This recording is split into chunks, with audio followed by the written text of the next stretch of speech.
નમસ્કાર મિત્રો, શુભ સવાર. પીપી સવાણી ધરતીનગર, ધોરણ 9, વિષય સંસ્કૃત, ગદ્ય 2, કુલસ્ય આચારઃ. વિદ્યાર્થી મિત્રો, આ એક વાર્તા પ્રકારનું ગદ્ય છે જે આજે આપણે શીખવા જઈ રહ્યા છે. મિત્રો, આ વાર્તા છે એક ચાતક શિશુની, એક પ્રાણી કથા છે. આપણા સંસ્કૃતમાં પ્રાચીન કાળથી જ પ્રાણીઓના ઉદાહરણ દ્વારા કોઈ પણ પ્રકારનું બોધ આપવાની એક પરંપરા છે. પ્રાણીઓના ઉદાહરણ આપીને માણસોને બોધ આપવાની એક પરંપરા જે શરૂ થઈ છે તે આ પાઠમાં આપણને દેખાય છે. પંચતંત્રમાં પણ તમને એ જોવા મળશે અને હિતોપદેશ, જાતક કથા જેવા આપણા જૂના વાર્તાના ગ્રંથો છે. તો એવી જ એક વાર્તા આ પાઠમાં આપી છે, કુલસ્ય આચારઃ.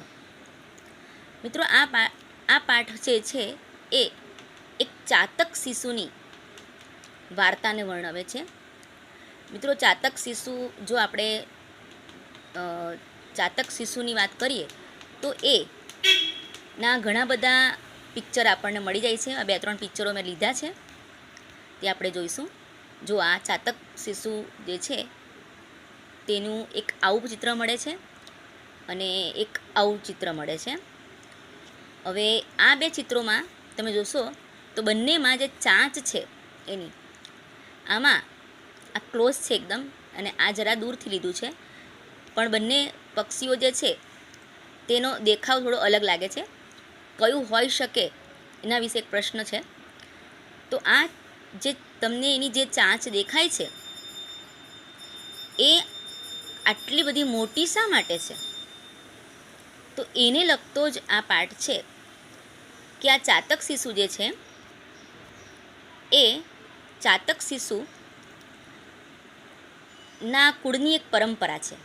ચાતકોના કુળની એક પરંપરા છે કે તેઓ ક્યારેય તળાવ, નદી કે કોઈ પણ પ્રકારના જળ સ્ત્રોતોમાંથી પાણી પીતા નથી. તેઓ વરસાદનું પાણી પીએ છે. વરસાદના જે છાંટા પડે છે એ સીધા એના મોઢામાં જાય, એમાંથી આ પાણી લેતું હોય છે. એટલે કોઈ પણ પ્રકારના નદી, તળાવ, નહેરનું પાણી એ પીતો નથી. તો આવી એક એ લોકોની જે પરંપરા છે એને લગતો આ પાઠ છે. તો ટૂંકમાં હું વાર્તા એકવાર કહી દઉં કે એક ચાતકનું બચ્ચું હતું. તે એકવાર પાણીને ખૂબ પાણી પીવાની તરસ લાગી અને એ એની માતા પાસે જાય છે અને એની માતાને કહે છે કે માતા, મને ખૂબ પાણીની તરસ લાગી છે અને અત્યારે તો વરસાદનું પાણી મળતું નથી. આથી હવે હું તળાવનું પાણી પીવા જાઉં છું. ત્યારે એની માતા એને રોકીને ના પાડે છે કે આપણે વરસાદનું જ પાણી પીએ છીએ, આપણે તળાવનું પાણી પીતા નથી, એ આપણા કુળની પરંપરા છે. ત્યારે જે ચાતક શિશુ છે એ ચાતક શિશુ માતાને કહે છે કે આ વરસાદ ક્યારે વરસશે અને ક્યારે હું મારી તરસ છીપાવીશ? હું વરસાદનું પાણી પી શકતો નથી, એટલે હું તળાવનું પાણી પીવા જ જાઉં છું. ફરી પાછી માતાને સમજાવે છે કે બેટા, આપણે વરસાદનું પાણી જ પીએ છીએ, આપણે તળાવનું પાણી પીતા નથી. તો અત્યારે તારે તરસને સહન કરીને વરસાદની રાહ જોવી જોઈએ. છતાં પેલું બચ્ચું માનતું નથી અને તળાવનું પાણી પીવા માટે જાય છે. ત્યાં રસ્તામાં થાક લાગે છે એટલે એ એક વૃદ્ધ ખેડૂતના ઘર પાસે ઊભું રહી જાય છે. વૃદ્ધ ખેડૂત અને તેના પુત્રની તે વાત સાંભળે છે. પેલો જે ખેડૂત હોય છે મરણ પથારીએ પડેલો હોય છે, એટલે કે ક્યારે મરી જાય એની કોઈ નક્કી નથી. એટલે મરણ પથારીએ પડેલા ખેડૂત વૃદ્ધ અને તેના પુત્રની વાત એ સાંભળે છે. એનો પુત્ર પેલા ખેડૂતને, એના પિતાને કહે છે કે પિતાજી, આજે મને રસ્તામાં ધનથી ભરેલો થેલો મળ્યો. એ જોતાં જ હું ખૂબ આનંદિત થઈ ગયો કે હવે મારી બધી દારિદ્ર્ય દૂર થઈ જશે. અને મેં એ ધનનો થેલો લેવા માટે હાથ લંબાવ્યો. પરંતુ તે જ સમયે મને આપનો એક ઉપદેશ યાદ આવ્યો કે બીજાના ધનને લેવું એ આપણા કુળની પરંપરા નથી. એ ઉપદેશ યાદ આવતાં જ મેં તે ધનનો થેલો ત્યાં જ મૂકી દીધો, ત્યાં જ છોડી દીધો. આ વાત પેલું ચાતકનું બચ્ચું સાંભળે છે. એને થાય છે કે વાહ, આ ખેડૂતના પુત્રની અને ખેડૂતની તેના કુળને પરંપરાને પાળવાની કેવી શ્રદ્ધા છે. અને મારા કુળની પરંપરા છે કે અમે વરસાદનું પાણી પીએ છીએ, તળાવનું પાણી પીતા નથી, અને છતાં હું એ પરંપરા ત્યાગવા જઈ રહ્યો છું. અને વિચારે છે કે દરેક માનવો, દરેક પશુઓ, દરેક પક્ષીઓ પોતાના કુળની પરંપરાનું પાલન કરે છે, તો હવે હું પણ પોતાના કુળની પરંપરાનું પાલન કરીશ. અને અંતે એ ત્યાંથી પાછો ફરી જાય છે, પોતાની માતા પાસે આવે છે અને બધી બનેલી ઘટના કહે છે. માતા ખૂબ સંતોષ અનુભવે છે અને તેને આશીર્વાદ આપે છે. થોડા જ સમયમાં વરસાદ પડે છે અને ચાતકના બચ્ચાની તરસ શાંત થાય છે. તો આ પ્રકારની વાર્તા છે કે વચન, કુળની પરંપરા, કુળની રીતિ, એને વળગી રહેવું, એવી એક વાત અહીંયા કહેવામાં આવી છે. તો મિત્રો, આપણે જોઈશું કે શ્રી રામ હતા એ રઘુકુળ વંશના હતા. રઘુકુળ વંશની પરંપરા હતી કે એક વચની રહેવું. એક ઉદાહરણ બીજું આપીએ તો કે એક વચની રહેવું એ એના કુળની શ્રી રઘુકુળની પરંપરા હતી. તમને ખબર જ છે, આ ખૂબ જાણીતી વાર્તા છે, આપણું જ ખૂબ જાણીતું મહાકાવ્ય રામાયણ. એમાં આવે છે કે દશરથ રાજા એણે કૈકેયીએ યુદ્ધમાં જીત અપાવવા માટે જ્યારે એમનો રથનું પૈંડું છૂટું પડી ગયું હતું, ત્યારે એમણે પોતાની આંગળીથી એ રથને ટકાવી રાખ્યો હતો. અને ખુશ થઈને દશરથ રાજાએ એને 2 વચન માંગવાનું કહ્યું કે તું કોઈ પણ 2 વર માંગી લે મારી પાસે. ત્યારે દ્રૌપદીએ વચન ન માંગ્યું. એણે કીધું કે હું જ્યારે જરૂર પડશે ત્યારે અમારા 2 વચનો માંગી લઈશ. જ્યારે રામ રાજગાદીએ બેસવાના હતા ત્યારે આપણે જાણીએ છીએ પ્રમાણે કૈકેયીએ ના પાડી અને પોતાના 2 વરદાન માંગ્યા. કે પહેલું વરદાન કે રામને 14 વર્ષ વનવાસ, અને બીજું વરદાન ભરતને રાજગાદી. તો આ 2 વરદાન પિતાએ આપેલા હતા, છતાં એ પિતાના વચનને પાળવા માટે શ્રીરામ 14 વર્ષ વનમાં ભટક્યા. તો આને કહેવાય એક વચની રહેવું. તો આ દરેકના કુળની કોઈકને કોઈક પરંપરા હોય છે. તો અહીંયા આપણે હવે આ પાઠ જોઈશું. કુલસ્ય આચાર એટલે કે કુળની પરંપરા અથવા તો કુળની રીતિ, કુળનો આચાર, બરાબર, આચરણ, એ રીતનું ભાષાંતર થઈ શકે. કુળની પરંપરા આપણે એ શબ્દ લઈને ચાલશું. જુઓ મિત્રો, અહીંયા ભાષાંતર ખૂબ સરળ છે, એટલે આપણે પહેલો પેરેગ્રાફ જોઈએ. એકઃ ચાતક શિશુ આસીત, એક ચાતકનું બચ્ચું હતું. સ એકદા, તે એકવાર, તૃષયા પીડિત, તરસથી પીડાયેલું, જનન્યાહ, માતાની સમીપમ, પાસે, વ્રજતી, જાય છે, ચ વદતી, અને બોલે છે. એક ચાતકનું બચ્ચું હતું, તે એકવાર તરસથી પીડાયેલું માતાની પાસે જાય છે, વ્રજતી એટલે જાય છે, ચ પછી મૂકવાનો છે, અને બોલે છે, અંબ, માતા, તૃષામામ પીડયતી, મને તરસ લાગી છે. એમ તો આમ ભાષાંતર એવું થાય, તરસ મને પીડે છે એમ થાય, પણ અહીંયા મને તરસ લાગી છે. અહમ જલમ પાતુમ ઈચ્છામી, હું પાણી પીવા ઈચ્છું છું.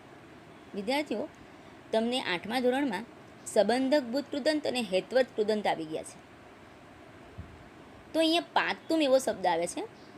તો તમને ખ્યાલ હશે કે તુમ, તુમ, ધૂમ અને ઢૂમ, આવા 4 શબ્દો, એમાં તુમ પ્રત્યય જો લાગેલો હોય તો હેત્વર કૃદંત થાય. તો અહીંયા પાતુમ શબ્દ છે હેત્વર કૃદંતનો થશે. હે માતા, મને તરસ લાગી છે, હું પાણી પીવા ઈચ્છું છું. સંપ્રતિ મેઘજલમ ન મિલતી. સંપ્રતિનો મતલબ થશે અત્યારે વરસાદનું પાણી મળતું નથી. અતઃ તડાગ જલમ એવ. આથી તળાવનું પાણી જ. એવનો મતલબ થાય જ. પાતુમ ઈચ્છામી. પીવા ઈચ્છું છું. જનની વદતી. માતા બોલે છે. બાલ, બેટા, વયમ તું મેઘજલમ એવ પીબામહ. આપણે તો વરસાદનું પાણી જ પીએ છીએ. એવ એટલે જ. પીબામહ પીએ છીએ. તડાગ જલમ ન પીબામહ. તળાવનું પાણી પીતા નથી. એસહ અસ્માકમ કુલસ્ય આચાર. એ આપણા કુળની પરંપરા છે. અતઃ આથી ત્વમ તું તળાવનું પાણી તડાગ જલમ પાતુમ ન શકનોસી. આથી તું તળાવનું પાણી ન પી શકે. આ આપણો પહેલો પેરેગ્રાફ થયો. મિત્રો, આ પહેલા પેરેગ્રાફમાંથી એક પ્રશ્ન પૂછાય કે તૃષયા પીડિત શિશુ કસ્ય સમીપમ ગચ્છતિ. કે તરસથી પીડાયેલું બચ્ચું કોની પાસે, કસ્ય સમીપમ ગચ્છતિ. તો અહીંયા બીજી લીટીમાંનો જવાબ છે જનન્યા સમીપમ. કોની પાસે જાય છે? માતાની પાસે. તો શબ્દ આવશે જનન્યા સમીપમ. મિત્રો, એક મેઘ શબ્દ મેઘજલમ જેવો શબ્દ. મેઘ એટલો એનો તમને પર્યાય શબ્દ ખબર હોવી જોઈએ. જલદહ. મેઘનો પર્યાય શબ્દ જલદહ થાય. હવે આપણે પહેલાં આના શબ્દના અર્થ જોઈ લઈએ. મેં શબ્દના અર્થ બધા જ લખ્યા છે, એ તમારે ઉતારવાના છે. ગઈકાલે તમે જેમ પહેલાં શબ્દના અર્થ ઉતાર્યા, એની નીચે શ્લોકનું ભાષાંતર લખ્યું અને પછી સ્વાધ્યાય પોથી પૂરી છે, તેવી રીતે આમાં પહેલાં તમારે શબ્દના અર્થ ઉતારવાના છે, ત્યારબાદ એનું ભાષાંતર લખવાનું છે. બધા શબ્દોના અર્થ લખાઈ જાય આ રીતના શબ્દોના અર્થ છે. જો આ 3 પેરેગ્રાફના છે, આ ચોથો, પાંચમો, છઠ્ઠો પેરેગ્રાફ અને આ 7મો અને 8મો પેરેગ્રાફ. આ બધા જ શબ્દો આની અંદર આવી જાય છે. આ શબ્દો તમે એકવાર ધ્યાનથી વાંચી જાઓ અને ભાષાંતર આ રીતે કરશો તો તમારે કોઈ પ્રકારની બીજી કોઈ ગાઈડલાઇનની જરૂર પડશે નહીં. તો જો શબ્દ છે એક ચાતક શિશુ આસિત, એટલે કે એક ચાતકનું બચ્ચું હતું. સ એકદા તૃષયા પીડિત. તે એકવાર તરસથી પીડાયેલું. જનની આ સમીપમ વ્રજતી. માતાની પાસે જાય છે. ચ વદતી અને બોલે છે. અહમ જલમ પાતુમ. જો પાતુમ હેત્વર કૃદંત એ પણ લખ્યું છે મેં. ઈચ્છામી ઈચ્છું છું, હું પાણી પીવા ઈચ્છું છું. સંપ્રતિ એટલે કે હમણાં. મેઘજલમ ન મિલતી. વરસાદનું પાણી મળતું નથી. અતઃ આથી તડાગ જલ એવ. તડાગ જલમ એવ. આથી તળાવનું પાણી જ. પાતુમ ઈચ્છામી પીવા ઈચ્છું છું. જનની વદતી. માતા કહે છે. બાલહ હે બાળક. વયમ તું મેઘજલમ. આપણે તો વરસાદનું પાણી એવો પીબામહ જ પીએ છીએ. વરસાદનું પાણી જ પીએ છીએ. તડાગ જલમ ન પીબામહ. તળાવનું પાણી પીતા નથી. એ સહ અસ્માકમ કુલસ્ય. આ આપણા કુળની આચાર પરંપરા છે. અતઃત્વમ આથી તું. અતઃત્વમ આથી તું તડાગ જલમ પાતુમ ન શકનોસી. આથી તું તળાવનું પાણી ન પી શકે. જો મિત્રો, અહીંયા આ પાઠ છે એમાં જે છલીટી છે અતઃ પછી ત્વમ શબ્દ છે. ત્વમ એટલે કયો કરતા થાય? ત્વમ એટલે મધ્યમ પુરુષ થાય. આપણને ખબર છે અહમ આવામ વયમ પ્રથમ પુરુષ, ત્વમ યુવામ યુયમ મધ્યમ પુરુષ. તો મધ્યમ પુરુષમાં ત્વમ છે એ મધ્યમ પુરુષ એક વચન થાય. તો એની સાથે વર્તમાન કાળનો સી પ્રત્યય લાગે આપણને ખબર છે. તો જો અહીંયા પણ શકનો શી ષટકોણનો શ આપ્યો છે, તો એ ષટકોણનો સ પણ ચાલે. શકનોશી એવું અહીંયા આપ્યું છે. તો ખાલી જગ્યામાં તમને પૂછાય ત્વમ તડાગ જલમ પાતુમ, ન ખાલી જગ્યા, તો શકનોશી આવશે, શકનો મી આવશે નહીં. બરાબર છે? એવી રીતે અહીંયા ત્રીજી લીટીમાં જો અહમ જલમ પાતુમ ઈચ્છામી. અહમ જલમ પાતુમ ખાલી જગ્યા, તો ઈચ્છા મી આવશે કારણ કે આગળ અહમ કરતા છે. તો એક પેરેગ્રાફમાંથી નીકળતા પ્રશ્નો, એક પેરેગ્રાફમાંથી નીકળતું વ્યાકરણ મેં તમને સમજાવી દીધું છે. એટલે અમારે અલગ સ્વાધ્યાય કરાવવાની જરૂર રહેશે નહીં. જેમ જેમ પ્રશ્નો આવતા જશે તેમ તેમ હું તમને પેરેગ્રાફ વાઇઝ કરાવતી જઈશ. ચલો આગળ જોઈએ. ચાતક શિશુ કથયતી. ચાતકનું બચ્ચું કહે છે, અંબ માતા, અંબ એટલે માતા, મહતી મેં તૃષા, મને ખૂબ તરસ લાગે છે. મહતી એટલે ખૂબ, તૃષા એટલે તરસ, મેં એટલે મને ખૂબ તરસ લાગી છે. અધુના આકાશે, અત્યારે આકાશમાં, મેઘાન ન પશ્યામી, વાદળો હું જોતો નથી. હજુ તો વાર છે, એમ કે વાદળો હજુ આવ્યા જ નથી. કદા મેઘ વર્ષિષ્યતિ, ક્યારે વાદળો વરસશે. કદા ચ એટલે અને, કદા ક્યારે, અહમ મેઘજલમ પાતુમ શક્નોમી, હું વરસાદનું પાણી પી શકીશ. ઇતિ ન જાનામી, એ હું જાણતો નથી. ક્યારે વરસાદ વરસશે અને ક્યારે હું વરસાદનું પાણી પી શકીશ એ હું જાણતો નથી. અતઃ આથી, તૃષયા પીડિત અહમ, આથી તરસથી પીડાયેલો હું, એ સંધિ છે, પીડિત પ્લસ અહમ. વિદ્યાર્થી મિત્રો, અહીંયા સંધિ થાય છે પીડિત પ્લસ અહમ. આથી તરસથી પીડાયેલો હું તડાગ જલમ પાતુમ, વરસાદનું પાણી પીવા, ગચ્છામી જાઉં છું. અહીંયા ફરી પાછું હેતવર્ગ કૃદંત આવ્યું છે. આથી તરસથી પીડાયેલો હું વરસાદનું પાણી પીવા જાઉં છું. હવે આગળ જુઓ, આ બીજો પેરેગ્રાફ છે, એના જરા શબ્દો પહેલાં જોઈ લઈએ. ચાતક શિશુ કથયતી, ચાતકનું બચ્ચું કહે છે, અંબ મહતી મેં તૃષા, માતા મને ખૂબ તરસ લાગી છે. અધુના આકાશે, અત્યારે આકાશમાં, મેઘાન ન પશ્યામી, હું વાદળો જોતો નથી. કદા મેઘ વર્ષિષ્યતિ, ક્યારે મેઘ વરસશે એટલે ક્યારે વરસાદ વરસશે. ચ કદા અહમ મેઘજલમ પાતુમ, અને ક્યારે હું વરસાદનું પાણી પી શકીશ. પાતુમ શક્નોમી, પી શકીશ. ઇતિ ન જાનામી, એ હું જાણતો નથી. અતઃ તૃષયા પીડિત અહમ, આથી તરસથી પીડાયેલો હું તડાગ જલમ પાતુમ ગચ્છામી, તળાવનું પાણી પીવા જાઉં છું. તો આ થયો તમારો બીજો પેરેગ્રાફ. હવે ફરી પાછા આપણે ત્રીજા પેરેગ્રાફ તરફ જઈએ. જનન્યાહ કથનમ જનની પુનરપી. મિત્રો, પહેલી સંધિ આવી ગઈ પીડિત પ્લસ અહમ. અહીંયા પુનરપીની સંધિ પણ ધ્યાનમાં રાખવાની છે, પુનઃ પ્લસ અપી. આ સ્વાધ્યાય પોથીમાં છે, મેં લખ્યું છે, છતાં ફરી અહીંયા તમને પહેલાં અહીંયા તમને પાછી કહી દઉં છું. પહેલી સંધિ આવી પીડિત પ્લસ અહમ, બીજી આવી પુનઃ પ્લસ અપી. જનની ફરીથી પણ ચાતક શિશુને સમજાવે છે. બોધયતીનો મતલબ થશે સમજાવે છે. બાલહ બાળક, ન અયમ અસ્માકમ કુલાચારઃ, આ આપણા કુળની પરંપરા નથી. ન છેલ્લે લઈ લેવાનું.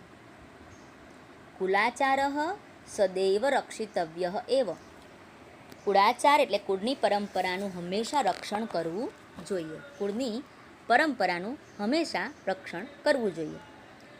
મિત્રો, તમને પ્રશ્ન પૂછાય કે બધાએ શેનું રક્ષણ કરવું જોઈએ? તમને પ્રશ્ન પૂછાય સર્વૈહિ કિમ રક્ષિતવ્યમ, તો કુલાચારઃ, જવાબમાં આવશે કુલાચારઃ. સર્વૈહિ કિમ રક્ષિતવ્યમ, કુલાચારઃ. ચાલો હવે આગળ. માતા ફરીથી ચાતક શિશુને સમજાવે છે, બાળક, આ આપણા કુળની પરંપરા નથી. કુળાચારનું હંમેશા રક્ષણ કરવું જ જોઈએ. આથી તું તળાવનું પાણી પી શકે નહીં. તડાગ જલમ પાતુમ ન અર્હસી, આથી તું તળાવનું પાણી પીવા માટે યોગ્ય નથી. ન અર્હસી એટલે યોગ્ય નથી.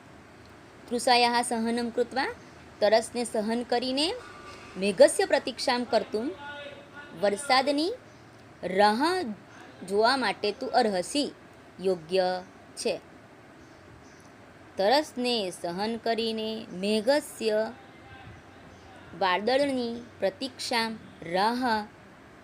કરતું રાહ જોવા માટે, ત્વમ અર્હસી, તું યોગ્ય છે. એટલે તારે વરસાદની રાહ જોવી જોઈએ, એમ એની માતાને કહે છે.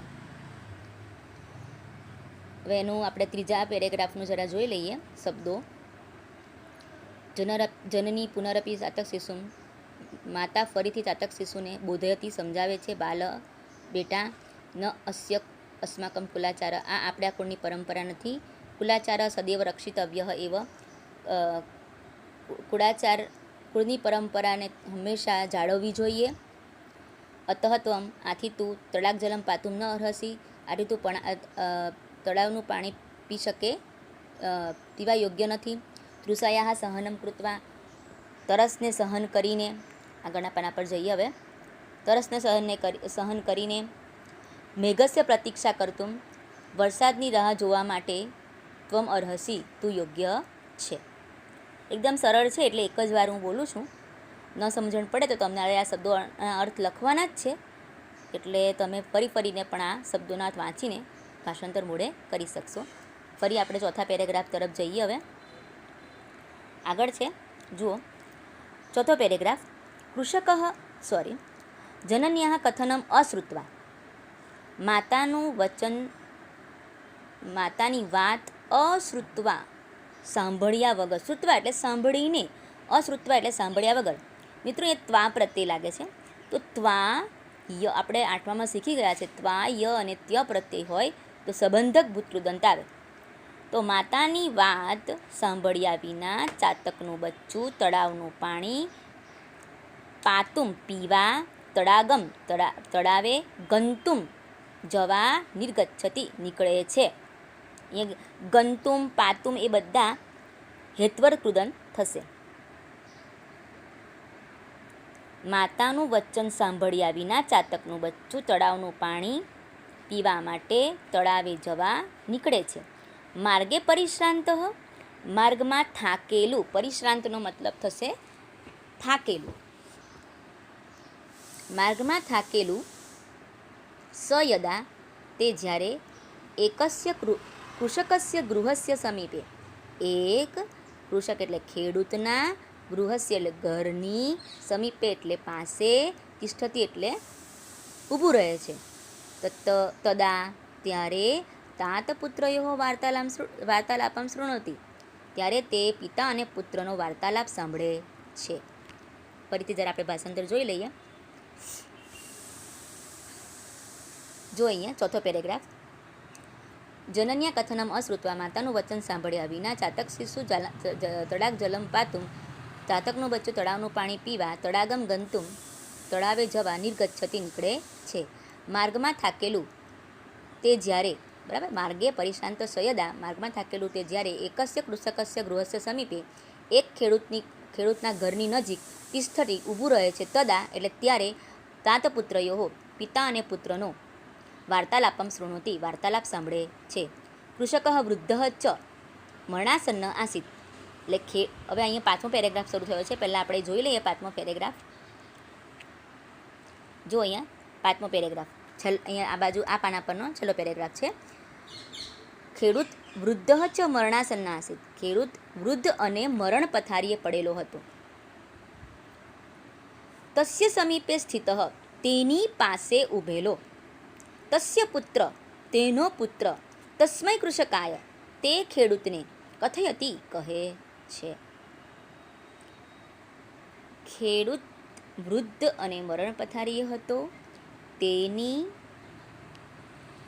પાસે ઊભેલો તેનો પુત્ર તે ખેડૂતને કહે છે. શું કહે છે? તે ઇન્વર્ટેડ કોમામાં આપેલું છે, જુઓ. પિતા, પિતાજી, તાત એટલે પિતાજી.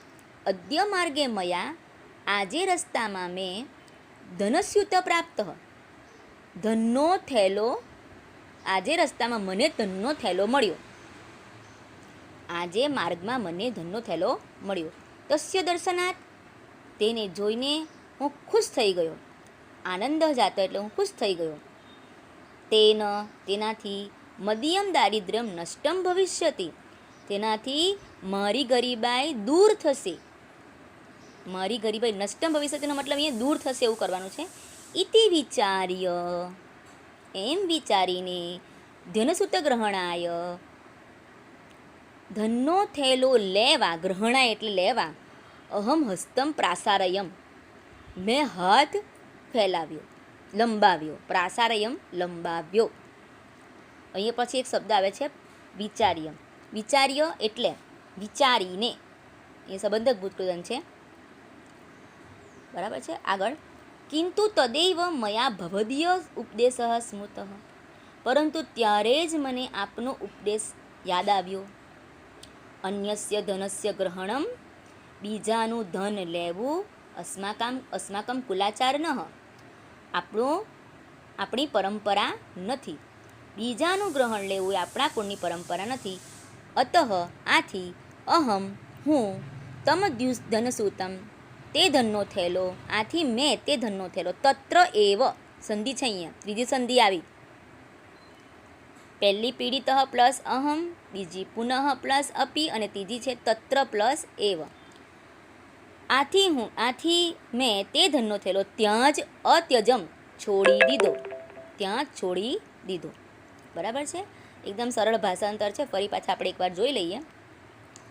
જુઓ 5મો પેરેગ્રાફ. ખેડૂત વૃદ્ધ અને મરણ પથારીએ હતો. એ પહેલી લીટી સાવ સરળ છે. તસ્ય સમીપે સ્થિત, તેની પાસે સ્થિત એટલે ઊભેલો.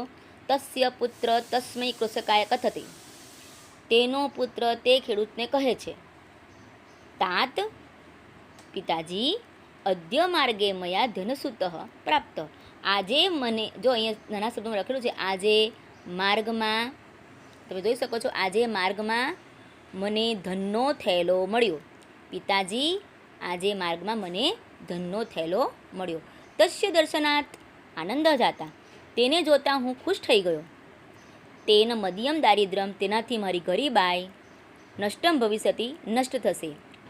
ઇતિ વિચાર્ય ધનસુત ગ્રહણાય, એમ વિચારીને ધનનો થેલો ગ્રહણાય એટલે જો છેલ્લે શબ્દ આપેલો છે ગ્રહણાયનો અર્થ લેવા માટે. અહમ હસ્તમ પ્રાસારયમ, મેં હાથ લંબાવ્યો. કિંતુ તદૈવ, તદા પ્લસ એવ, એવું પણ થઈ શકે એની સંધિ. પરંતુ ત્યારે જ મયા ભવદીય, મને તમારો ઉપદેશ સ્મૃત, ઉપદેશ યાદ આવ્યો. અન્યસ્ય, બીજાનો. પછી આગળ છે જુઓ, ધનસ્ય ગ્રહણમ અસ્માકમ કુલાચારન, જુઓ ધનને લેવું આપણા કુળની પરંપરા નથી. શું ઉપદેશ આવ્યો? કે બીજાના ધનને લેવું એ આપણા કુળની પરંપરા નથી. અતઃ આથી અહમ તમ ધનસુતમ, આથી મેં તે ધનનો થેલાનો ત્યાં જ ત્યાગ કર્યો. તત્રૈવ અત્યજમ, ત્યાં જ ત્યાગ કર્યો. બરાબર છે? આટલું અહીંયા આપણું જે છે પેરેગ્રાફ અહીંયા પૂરો થાય છે. હવે આપણે આગળનો પેરેગ્રાફ અહીંયા સુધી જોયું આપણે, ત્યાં જ છોડી દીધો. ત્યારબાદ બીજું પેજ ચાલ્યું. ચાતક શિશુ સર્વ શૃણોતિ, ચાતક શિશુ બધું સાંભળે છે. સવિચારે હતી, તે વિચારે છે. ઓહો, અરે મરણાસન વૃદ્ધસ્ય, મરણ પથારીએ પડેલા વૃદ્ધની, ચ તત્પુત્રસ્ય અને તેના પુત્રની, સ્વકીયમ પોતાના, કુળાચારને પાલયિતુમ પાળવાની કેવી શ્રદ્ધા. મરણ પથારીએ પડેલા વૃદ્ધની અને તેના પુત્રની પોતાના, સ્વકીયમ એટલે પોતાના, પછી આ બાજુ શબ્દ લખેલો છે કુલાચારમ, કુળને, પાલયિતુમ પાળવાની, કીદૃશી શ્રદ્ધા, કેવી શ્રદ્ધા. વાહ, અહોનો મતલબ અહીંયા વાહ કરવાનો છે. તે વિચારે છે, વાહ, મરણ પથારીએ પડેલા વૃદ્ધની અને તેના પુત્રની કુલાચારને પાળવાની કેવી શ્રદ્ધા. પછી આગળ, અહમ તું કુલાચાર ન પાલામાં, એને એનો વિચાર આવ્યો કે આટલો બધો વૃદ્ધ છે, આટલી બધી ગરીબાઈ છે, તો પણ એને ધન ન લીધું, તો હું તો કુળાચારને પાળતો નથી. હું તો કુળાચારને પાળતો નથી, ન પાલયામી, પાળતો નથી. વયમ મેઘજલ એવ પીબામહ. જો વિદ્યાર્થીઓ, વયમ આવ્યું છે, અહમ સાથે મી, આવામ સાથે વહ અને વયમ સાથે મહ. તમને દેખાશે અહીંયા વયમ છે અને પાછળ ક્રિયાપદમાં મહ આપ્યું છે. અમે તળાવનું પાણી જ પીએ છીએ. ઇતિ અસ્માકમ, એ અમારો કુળની પરંપરા છે. કુલાચાર એટલે કુળની પરંપરા છે. તમહમ, તમ પ્લસ અહમ, તેને હું, ત્યજવા પ્રવૃત્ત થયો છું. તેને હું ત્યજવા પ્રવૃત્ત થયો છું. એતત આ અનુચિત મ પ્લસ અસ્તિ. જો એ સંધિ તમને ખ્યાલ આવશે, અનુચિત મ હલન થઈ જશે, તો મ માંથી મ હલન થશે એટલે અ બાજુ પર જશે. અસ્તિ, આ સંધિ વારે વારે પરીક્ષામાં પૂછાય છે. અનુચિત મ હલંત વત્તા અસ્તિ. ચલો જુઓ, આપણે શબ્દના અર્થ જોઈએ છે. જો અહીંયા ચા સર્વશ્રુણતિ, ચા નહીં પણ ચાતક શિશુ લખેલું છે અહીંયા ટૂંકમાં. મેં ચા એટલે ચાતક શિશુ બધું સાંભળે છે. સહ વિચારે, તે વિચારે છે. વાહ, મરણાસન વૃદ્ધસ્ય ચ તત્પુત્રસ્ય, મરણાસન વૃદ્ધની અને વૃદ્ધની અને તેના પુત્રની સ્વકીયમ કુલાચારમ પોતાના કુળની પરંપરાને, જો અહીંયા પોતાના કુળની પરંપરાને પાળવાની કીદૃશી શ્રદ્ધા, કેવી શ્રદ્ધા? અહમ તું કુલાચાર ન પાલયામી, હું તો કુળની પરંપરા જાળવતો નથી. વયમ મેઘજલમ પીબામહ, અમે વરસાદનું પાણી પીએ છીએ. આગળનું પાનું. ઇતિ અસ્માકમ કુલાચાર, એ અમારા કુળની પરંપરા છે. તમ અહમ છે ને અહીંયા સંધિ છૂટી પાડે, તમ અહમ તેને હું, ત્યક્તુમ હેત્વર કૃદન છે, ત્યક્તુમ ત્યજવા માટે, છોડવા માટે પ્રવૃત્ત થયો છું. એતત પ્લસ એતત પછી છે અનુચિતમ પ્લસ અસ્થિની સંધિ અહીંયા છૂટી પાડી છે. જો અમે આ અયોગ્ય છે. ચલો હવે એ પેરેગ્રાફ અહીંયા પૂરો થયો. હવે આગળનો પેરેગ્રાફ જોઈએ.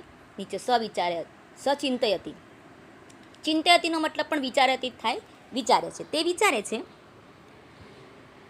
વિચારે છે પશવઃ પક્ષિણઃ ચ એવ, પશુઓ પક્ષીઓ અને માનવો સદાશયા સારા આશયવાળા. હવે અહીંયા સારા આશયવાળા એ શબ્દ બધા માટે વાપરો છે, પશુઓ, પક્ષીઓ અને માનવો. તો પહેલાં સદાશયા શબ્દ લઈશું. તે વિચારે છે સદાશયા સારા આશયવાળા, પશુઓ પક્ષિણઃ પક્ષીઓ અને માનવો સ્વકુલાચારમ પોતાના કુળની પરંપરાને રક્ષંતી રક્ષે છે, પોતાના કુળની પરંપરાને રક્ષે છે. રક્ષામી રક્ષું છું, શું? કુલમાત્મનઃ, હું પણ પોતાના કુળની પરંપરાનું રક્ષણ કરું છું. હવે આના શબ્દનાર્થ જોઈ લઈએ આપણે. ચલો જુઓ, અહીંયા આપ્યું છે સચિંતયતી, તે વિચારે છે સદાશયા પશવ પક્ષિણઃ ચ એવ, સારા આશયવાળા પશુઓ પક્ષીઓ અને માનવા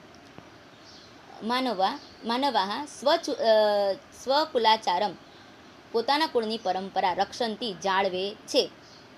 કુલમ આત્મનઃ રક્ષામી, હું પણ મારું કુળ રક્ષીશ. એ કુળ છે, ફક્ત કુળની પરંપરા નથી. હું પણ મારું કુળ રક્ષીશ. ચલો હવે અહીંયાથી ફરી પાછો છેલ્લો પેરેગ્રાફ છે. એવમ વિચિંત્ય, આમ વિચારીને સહ માતરમ પ્રત્યાગચ્છતિ, તે માતા પાસે પાછું ફરે છે. પ્રત્યાગચ્છતિનો મતલબ થાય છે પાછું ફરે છે. અહીંયા એવમ વિચિંત્ય, ત્ય પ્રત્યય આવ્યો એટલે સંબંધક ભૂતકૃદન થશે. સંબંધક ભૂતકૃદનના પ્રત્યય એકવાર ફરી બોલું છું, ત્વા, ય અને ત્ય. આમ વિચારીને તે માતા પાસે પાછું પ્રત્યાગચ્છતિ પાછું ફરે છે. સર્વવૃત્તાંતમ ચ કથયતિ, ચ સર્વવૃત્તાંતમ કથયતિ, અને બધી હકીકત, વૃત્તાંત એટલે હકીકત કહે છે.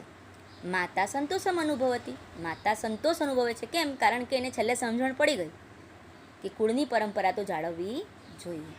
માતા સંતોષ અનુભવે છે. શિશવે ચ, અને શિશુને, જો અહીંયા શબ્દ છે અને શિશુને, ચોપડી હોય તમારી પાસે તો તેનો પણ તમે ઉપયોગ કરી શકો. ચ શિશવે, અને શિશુને અથવા બાળકને, બચ્ચાને આશીર્વાદમ દદાતી, આશીર્વાદ આપે છે. અલ્પ એવ કાલે મેઘવૃષ્ટિ ભવતી, થોડા જ સમયમાં વરસાદ થાય છે. અલ્પ એવ કાલે, થોડા સમયમાં વરસાદ થાય છે. મેઘજલમ પિત્વા, પિત્વા શબ્દ છે, ત્વા છે એટલે સંબંધક ભૂતકૃદન થાય, ત્વાયત્ય. મેઘજલમ પિત્વા, વરસાદનું પાણી પીને ચાતક શિશો તૃષા, ચાતકના બચ્ચાની તૃષા તરસ શામ્યતી, શામ્યતી એટલે શાંત થાય છે. ચાતકના બચ્ચાની તરસ શાંત થાય છે. અહીંયા આ પેરેગ્રાફ પૂરો થઈ ગયો. હવે એના શબ્દનાર્થ જોઈ લઈએ આપણે, છેલ્લા છે. એવમ વિચિંત્ય, આમ વિચારીને સહ માતરમ પ્રત્યાગચ્છતિ, તે માતાની પાસે પાછું ફરે છે. ચ સર્વ વૃત્તાંતમ કથયતે, અને બધું વૃત્તાંત કહે છે, કે હકીકત પણ ચાલે. આની આ શબ્દનો અર્થ હકીકત પણ ચાલે. માતા સંતોષમ પ્લસ અનુભવતી, માતા સંતોષ અનુભવે છે. ચ શિશવે, અને બચ્ચાને, શિશુને આશીર્વાદમ દદાતી, આશીર્વાદ આપે છે. અલ્પ એવ કાલે, થોડા જ સમયમાં મેઘવૃષ્ટિ ભવતી, વરસાદ થાય છે. મેઘજલમ પીત્વા, વરસાદનું પાણી પીને, જો વરસાદનું પાણી પીને ચાતક શિશો, ચાતકના બચ્ચાની તૃષા, તરસ સામ્યતી, શાંત થાય છે. અહીંયા આખો આપણો પાઠ પૂરો થાય છે. એમાંથી જે પ્રશ્નો જે લાગે છે એ હું તમને પૂછી લઉં છું. તો વૃદ્ધ કીદૃશ આસિત, આપણે પાઠ ભણી ગયા તેમાંથી તમને ખ્યાલ આવતો હશે વૃદ્ધ કેવો હતો. તો એનો જવાબ આવશે મરણાસન્ન આસિત. પછી પુનરઅપી શબ્દની જોડણી છૂટી પાડવાની હોય તો પુનઃ પ્લસ અપી, એવી રીતે જોડણી છૂટી પડશે. અહીંયા અહમ તડાક જલમ પાતુમ ખાલી જગ્યા, ગચ્છામી, ગચ્છસી કે ગચ્છતી. આગળ અહમ છે એટલે ગચ્છામી. બીજો એક પ્રશ્ન છે તૃષયા પીડિત કહ આસિત, એટલે કે તરસથી પીડાયેલું કોણ હતું. બધાને આપણને ખબર છે ચાતક શિશુહુ. ચાતક શિશુ કિમ પાતુમ ન અર્હતિ, ચાતકનું બચ્ચું શું ન પી શકે. તો આવશે એમાં તડાગ જલમ, તળાવનું પાણી ન પી શકે. ત્યારબાદ આવશે કૃષકસ્ય દારિદ્ર્ય કેન નષ્ટમ ભવિષ્યતિ. ખેડૂતના પુત્રની ગરીબાઈ શેનાથી નષ્ટ થશે. તો ધનસ્યુતેન, કેન નષ્ટમ ભવિષ્યતિ છે તો ધનસ્યુતેન નષ્ટમ ભવિષ્યતિ. કૃષકપુત્રેણ માર્ગે કિમ પ્રાપ્તમ, કૃષકપુત્રેણ માર્ગે ધનસ્યુતમ પ્રાપ્તમ. એટલે કે ખેડૂતના બચ્ચાને માર્ગમાં શું મળ્યું તો ધનનો થેલો, ધનસ્યુતમ. શિશો તૃષા કેન શામ્યતિ, બચ્ચાની તરસ તેનાથી શાંત થઈ તો કેન, તો મેઘ જલે ન નષ્ટા. તો આ રીતે પહેલા અને બીજા પ્રશ્ન તમારી ચોપડીમાં સ્વાધ્યાય છે એ મેં તમને સોલ્વ કરાવ્યા છે. અને પાંચમો પ્રશ્ન છે તમારી ચોપડીમાં એ પણ તમારી સ્વાધ્યાય પોથીમાં આવી જાય છે. એટલે આ બધું કંઈ લખવાની જરૂર નથી, આ કશું લખવાની જરૂર નથી. સ્વાધ્યાયમાં તમારે કંઈ નથી કરવાનું, ડાયરેક્ટ સ્વાધ્યાય પોથી જ પૂરવાની છે. આ તો મેં ફક્ત મૌખિક સ્વાધ્યાય મેં તમને કરાવ્યું છે. તમારે સ્વાધ્યાય પોથી મેં પૂરી દીધી છે, એ તમે લખી લેજો. પાઠ બધા શબ્દના અર્થ ફરજિયાત ઉપર અંડરલાઈન કરું છું, ફરજિયાત નોટમાં ઉતારશો તો તમને શબ્દસહ ભાષાંતર આવડશે. એટલે બધાને મારી નમ્ર વિનંતી છે, આળસ કર્યા વગર શબ્દના અર્થ ઉતારજો. હું જાણું છું કે પાના વધારે છે, પણ છતાં આવા પ્રકારના પ્રયત્નોથી તમને યોગ્ય ભાષાંતર કરવાની ટેવ પડશે. એટલે અત્યારે થોડી મહેનત કરી લેજો મિત્રો, એ તમારા હિત માટે જ છે. તો અહીંયા પાઠ પૂરો થાય છે. હું સ્વાધ્યાય પોથી પૂરીને તમને મોકલી આપીશ. તમારે ઉતારી લેવાનું છે અને તમારે નોટની અંદર ફક્ત શબ્દના અર્થ અને એનું ભાષાંતર જ લખવાનું રહેશે. અસ્તુ.